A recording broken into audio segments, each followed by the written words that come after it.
দিদি কলকাতায় থাকলে বেশিরভাগ সময় আমার দিদির রুমেই কাটে। আমি সেদিন দিদির রুমেই ছিলাম, হঠাৎ করে এক বোন এসে বললো পাশে নাকি 12 ভূত মেলা হচ্ছে, যেটা সম্পর্কে আমরা জানতামই না। এই দুই ব্যক্তি মাঝে মধ্যে আমাকে পাত্তা দেয় না, আর তার স্বীকারও করবে না। জানো তো, এই যে আজকে মেলাতে এসেছি, এই মেলা 75 বছর পূর্ণ হয়েছে এবছর। আমরা মেলার ভিতরেই যাইনি, এত রকমের দোকান রাস্তার দুধারে, কি বলবো তোমাদের।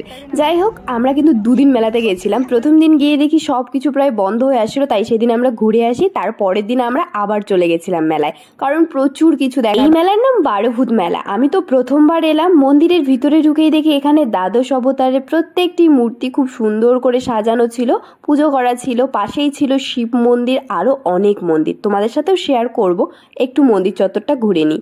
কি সুন্দর প্রতিমার মুখগুলো হয়েছে। এখানে টিলা বাঁধানো ছিল, আর পাশে আমার সব থেকে ভালো লেগেছিল, এখানে আছে শিব মন্দির, লোকনাথ মন্দির, সাবিত্রী সত্যবানের মূর্তি।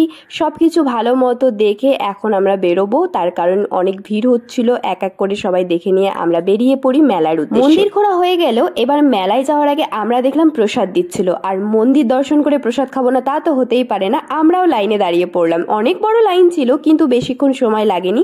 এখানে যজ্ঞের ভস্যের ফোঁটা দেওয়া হচ্ছিল। ভস্যের ফোঁটা নিয়ে আমরা তাড়াতাড়ি প্রসাদ নিয়ে বেরিয়ে পড়ি মেলার উদ্দেশ্যে। আমরা তো প্রথমে ভেবেছিলাম প্রসাদ খাওয়া শেষ করে তারপরে মেলায় ঢুকবো, কিন্তু না, এত প্রসাদ তো খাওয়াই যায়নি। তারপরে আমরা সেগুলো প্যাকেটে ভরে আমরা চলে গেলাম মেলায়। গোটা মেলা জুড়েই ছিল মেয়েদের সাজগোজের জিনিসে ভর্তি, আর আমার এই হারটা ভীষণ ভালো লেগেছিল, কিন্তু দাম বেশি বলায় আর নেওয়া হয়নি। তারপরে বেরিয়ে পড়লাম অন্য সব দোকানগুলো ঘুরতে, কি কি জিনিস আছে।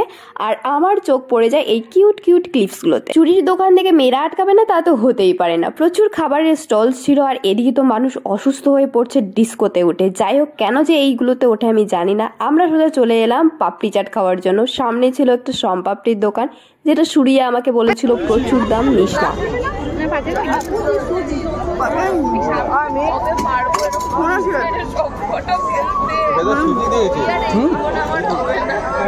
পাপড়ি চাটটা বেশ সুন্দর ছিল খেতে। আমরা চলে আসি গরম গরম জিলিপি কেনার জন্য। তারপরে জিলিপি নিয়ে আবারও আমরা মেলা বাড়িতে চলে যাই। এই তো মেলার শেষ দিনে আমরা গেছিলাম, এত ভিড় হয়েছিল, মানুষ ধাক্কা দিয়ে সামনে নিয়ে যাচ্ছিল। আর ছিল এই ঝিলমিল বেলুনগুলো, অনেক দাম, 100 টাকা করে এই ঝিলমিল বেলুন ছিল।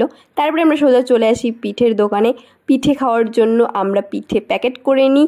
তারপর নিয়ে আমরা চলে আসি আবারও মেলায় ঘুরতে ঘুরতে আমার এই কানেরটা বেশ পছন্দ হয়ে যায়, কিন্তু একজনের ভালো লাগছিল না।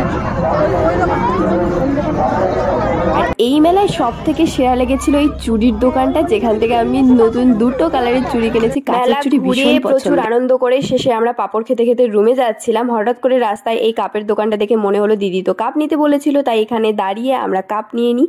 তারপরে আমরা সোজা চলে আসি 75 বছরের 12 ভূত মেলা থেকে। এটাই ছিল আজকের মেলার জার্নি। মানুষই বলে একদিনে দেখবে ভিডিওটা, আমরা 2 দিনের মেলা বাড়ি যাওয়া দেখলে চলি। সর্বপ্রথমে হচ্ছে এইটা চেয়ার নিয়েছি 20 টাকা এর দাম, আর এটা হচ্ছে ছোট ছোটগুলো ছিল পুচকি, ওগুলো তো ব্যবহার করা হয়েছে। তারপরে এটা একটু দেখলাম ইউনিক টাইপ, তাই এইটা কিনছি। হ্যাঁ, তারপর হচ্ছে ও এটা সুরিয়াও একটা কিনছে, এটা খালি অর্পিতা একটা নেয় না, এটা সুরিয়া একটা নিছে। 2টা সুরিয়ার জিনিস সব সুরিয়া নিয়ে গেছে, কিছু কিছু আছে।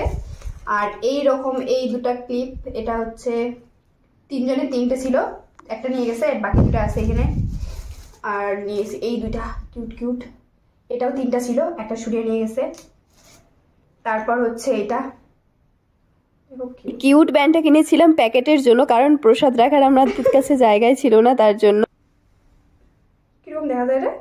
ভালোই দেখা যায়, ভালোই দেখা যায়। এটা চুলটা ইয়ে করলে ভালো লাগবে। যাই হোক, এটা একটু কাজে লাগবে অনেক।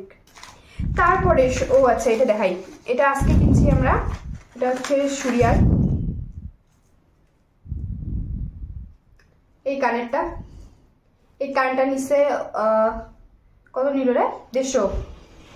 তারপর হচ্ছে একদম স্পেশাল ব্যাপার, আগের দিন কিনছি এইটা, আর আজকে মানে পরের দিন হচ্ছে এটা, 2 দিনে 2টা। মেলা বাড়ি যাবো আর চুড়ি কিনবো না তা তো হতেই পারে না গাইস।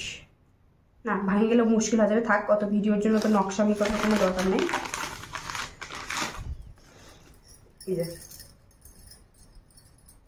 2টা কালার কেমন? সুন্দর। তো জানোই চুড়ি আমার ভীষণ পছন্দের। আর কি কিনছি, ও খাবার আনছি, খাবার কি কি নিলাম, পাটি সাপটা নিছি, ভাপা পিঠা, পিঠা নিছি, মা ছুরিয়া দুইটাকে ধরিয়া, জিলিপি, হ্যাঁ জিলেপি, তারপর প্রসাদ। প্রসাদ সব থেকে দামি হচ্ছে জিনিস প্রসাদ।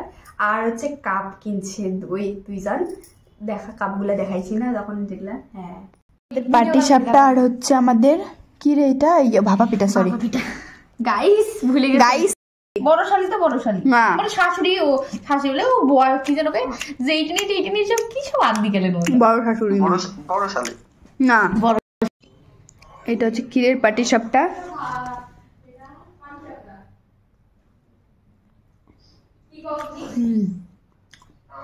এখন আমার ফ্রি দেখো কেমন টেস্ট, কেমন ভালোই। এই হচ্ছে মেলাবাড়ির মিনি ব্লগ না বড় ব্লগ জানি না, কেমন কিছু কমেন্ট করে অবশ্যই জানাবে। দেখা হচ্ছে নেক্সট কোনো ব্লগে।